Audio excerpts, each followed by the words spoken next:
số xì à, nhưng mà phải đi ra.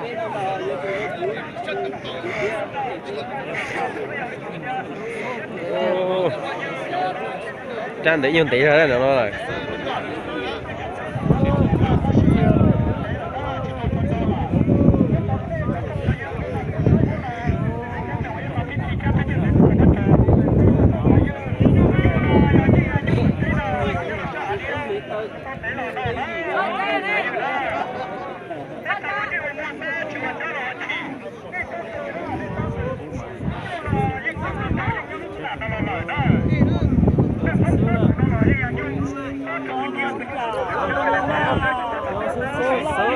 Rau đó, chụp hình rau chụp hình đó. Lục đời sư. Chị trai. Ô, để xuống tay rồi. Ôi.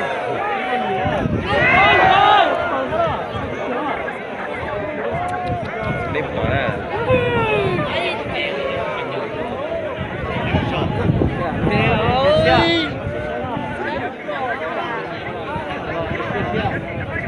Làm bộ kia câu nó cho chính trai hả? Chính trai ơi, con té rồi. Con té rồi.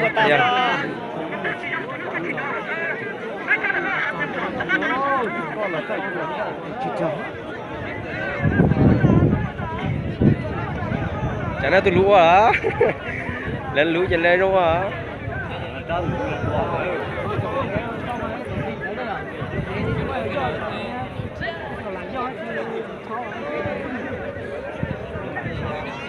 Chị cũng lấy nhau sự ta.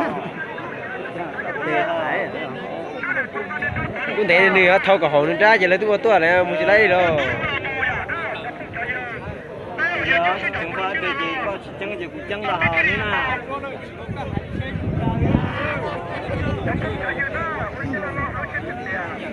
Xuất sống rồi.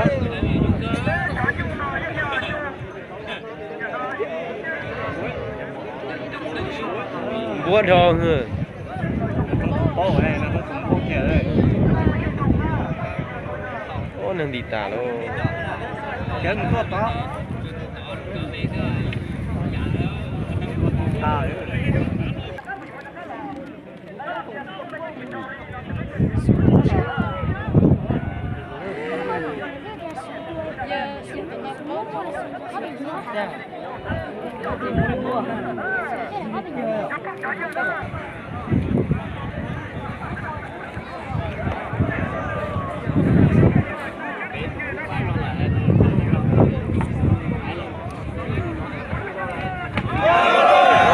Ô, chẳng kia luôn.